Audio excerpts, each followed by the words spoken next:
OECD에서 노인 빈곤율 1위가 어느 나라인지 아시나요? 놀랍게도 바로 대한민국입니다. 살 만큼 살았지, 늙으면 죽어야지가 과거에는 웃자고 하는 농담이었다면 이제는 현실이 되어버렸습니다. 이렇게 된 이유 아시나요? 바로 이 세 가지 지출 때문입니다. 오늘 영상을 보시고 이 세 가지 지출만큼은 꼭 기억해 주셔야 합니다. 그리고 구독과 좋아요는 무료입니다. 여러분의 클릭 한 번으로 다음 영상을 더 빠르게 제작할 수 있습니다. 꼭 줄여야 하는 지출 첫 번째는 성인이 된 자녀에게 하는 지나친 지원입니다. 우리나라 부모들은 자식에게 모든 것을 쏟아붓습니다. 자녀가 어릴 때는 부모가 먹을 것 안 먹고 입을 것 안 입으면서 자녀 교육에 열과 성을 다하죠. 성인이 되어 결혼할 때가 되면 노후자금과 퇴직금까지 탈탈 털어서 근사한 결혼식을 치러주고 신혼집 마련하는 데도 도움을 줍니다. 그런데 그 결과는 어떨까요? 자녀도 그만큼 부모에게 보답을 해줄까요? 돌려받고자 준 사랑은 아니지만 그래도 모든 것을 쏟아부은 자식이 부모의 노후를 책임졌다는 해피엔딩은 이젠 좀처럼 찾아보기 어렵습니다. 그보다는 자식에게 노후자금을 다 써버린 탓에 힘겨운 시간을 보내고 있는 부모들의 말년에 관한 이야기가 더 많습니다. 그렇다고 자녀들을 탓할 문제도 아닌 것이 그들의 삶도 부모를 봉양할 만큼 편치 못하기 때문입니다. 물론 아주 넉넉하다면 자녀 대학 학자금, 유학 비용 그리고 결혼 자금까지 모두 다 대줘도 문제는 없습니다. 그러나 담보대출, 신용대출 등의 빚을 얻어서 대준다면 그 부모의 노후는 가시밭길이 되겠죠. 박영섭 씨는 오랫동안 대기업에서 일하며 가정을 위해 헌신한 가장이었습니다. 아들, 딸 2명의 자녀를 둔 그는 모든 자원을 자녀의 교육과 미래에 투자했습니다. 첫째 아들은 명문 고등학교를 졸업한 후 하버드 대학교에 입학했으며 둘째 딸은 어린 시절부터 무용의 소질을 보여 무용 전공을 선택하게 되었죠. 박 씨는 자녀의 교육비를 위해 끊임없이 일했습니다. 하버드 대학 학비는 상상 이상으로 비쌌지만 그는 자식의 성공이 자신과 가족 모두의 미래를 보장해 줄 것이라 굳게 믿었습니다. 그가 아들을 유학 보내기 위해 쏟아부은 돈은 노후를 위한 저축마저 없을 정도였습니다. 그럼에도 그는 기꺼이 그 모든 희생을 감수했습니다. 박 씨의 희생 덕분에 아들은 졸업 후 곧바로 이름난 대기업에 입사했고 유학파 출신의 재력까지 겸비한 아내도 만나 결혼에 골인했습니다. 결혼식도 성대하게 치렀습니다. 그러나 현실은 달랐습니다.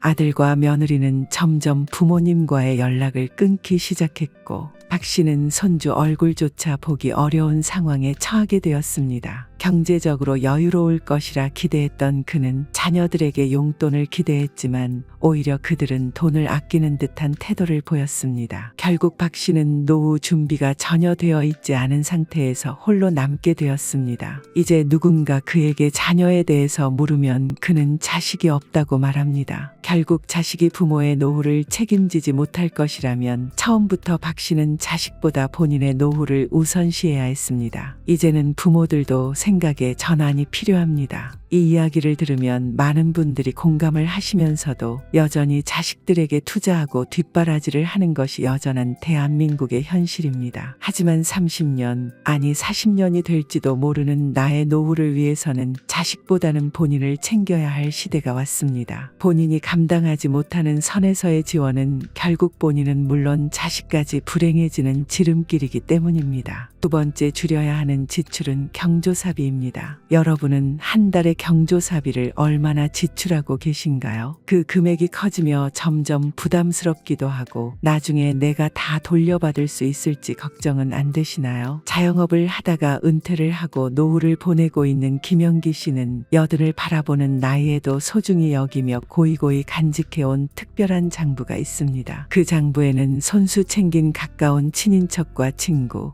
회사 동료의 경조사가 빼곡하게 기록돼 있습니다. 어려울 때 서로 돕는 상호부조의 문화는 현업에서 물러난 이들에게 상호부담이 되기도 하지만 이웃의 경조사를 쉽게 모르는 척할 수도 없습니다. 하지만 손님을 부르는 입장이 되면 마음 상하는 일도 덜어 있습니다. 나는 열심히 상대방의 경조사에 참석했는데 그 상대방은 내 초대에 묵묵부답일 때는 참 괘씸하기도 하죠. 또 수입이 한정된 은퇴자에게 경조사 경조사비는 부담일 수밖에 없습니다. 실제로 국민연금 100만 원 이상을 받는 사람들의 가계부를 살펴보니 경조사비가 차지하는 비율이 무려 16%에 달했습니다. 기쁜 일에 함께 웃고 슬픈 일은 서로 돕던 우리나라의 경조사 문화. 그 아름다운 전통의 미는 이제 퇴색된 지 오래입니다. 그렇기 때문에 노후를 보낼 때는 인맥도 적당히 정리해야 합니다. 너무 많은 사람과 교류하며 사는 것도 피곤한 일이기 때문입니다. 애매한 관계는 경조사의 청첩장이나 부고 자체를 안 돌리는 게 좋지만 돌린다면 일회에 그치고 참석 여부는 상대에게 맡기고저나 문자로 수차례 참석을 종용하는 건 서로서로 삼가야 합니다. 그리고 모임을 줄이는 것도 하나의 방법입니다. 여러 모임에 참석하다 보면 매달 고정적으로 회비를 내야 하고 모임 구성원의 경조사를 챙기느라 예상치 못한 지출이 발생하곤 합니다. 또한 모임에서 여행을 가거나 특별한 행사를 기획하면 그에 따른 경비까지 더해지기 마련입니다. 이런 여러 요인들은 자칫하면 노후 생활비에까지 영향을 미쳐 경제적 부담을 가중시키게 됩니다. 노후를 안정적으로 보내기 위해서는 모임을 한두 개 정도로 정리하는 것이 적절합니다. 지나치게 많은 모임에 연루되다 보면 금전적 부담뿐만 아니라 심리적 스트레스까지 더해질 수 있습니다. 굳이 모든 사람들과 관계를 유지해야 할 필요는 없습니다. 남은 인생을 계획하고 경제적 안정을 지키는 것이 가장 중요한 목표가 되어야 합니다. 줄여야 하는 지출 세 번째는 불필요한 고정비용입니다. 노후의 재정적 안정을 유지하기 위해서는 불필요한 고정비용을 줄이는 것이 매우 중요합니다. 고정비용은 매달 꾸준히 발생하는 지출로 이러한 비용들이 쌓이면 예상보다 큰 경제적 부담이 될 수 있습니다. 특히 은퇴 후 소득이 제한된 상황에서는 고정비용이 노후 생활비의 상당 부분을 차지하게 되므로 이를 줄여나가는 것이 필수적입니다. 우선 통신비는 휴대전화, 인터넷 TV 요금 등이 모두 합해져서 많은 가정에서 필수적으로 나가는 고정비용입니다. 무엇보다도 요금제를 조정하는 것을 추천드립니다. 경제활동을 하는 시절에는 데이터 사용량이 많거나 비싼 요금제를 사용하더라도 크게 신경 쓰지 않을 수 있습니다. 그러나 노후에는 과도한 데이터 사용이 필요하지 않다면 저렴한 요금제로 전환할 수 있습니다. 특히 알뜰폰 요금제는 같은 통신망을 사용하면서도 저렴하게 제공되므로 이를 고려하는 것이 좋습니다. 그리고 보험료도 절대로 무시하지 못할 고정비용입니다. 노후에는 의료비나 긴급 상황에 대비해 보험이 필요하지만 불필요한 보험에 가입되어 있거나 지나치게 많은 보장을 포함한 보험료를 내고 있는 경우도 많습니다. 노후에는 특히 실손 의료보험, 간병보험, 장기요양보험 등이 중요할 수 있습니다. 하지만 불필요하게 중복된 보험이나 젊은 시절 필요했던 보장이 포함된 보험은 재정비할 필요가 있습니다. 보험 상품을 꼼꼼히 검토하여 필요한 보장만 남기고 보험료를 줄일 수 있도록 조정하는 것이 중요합니다. 그리고 자동차를 소유하고 있는 경우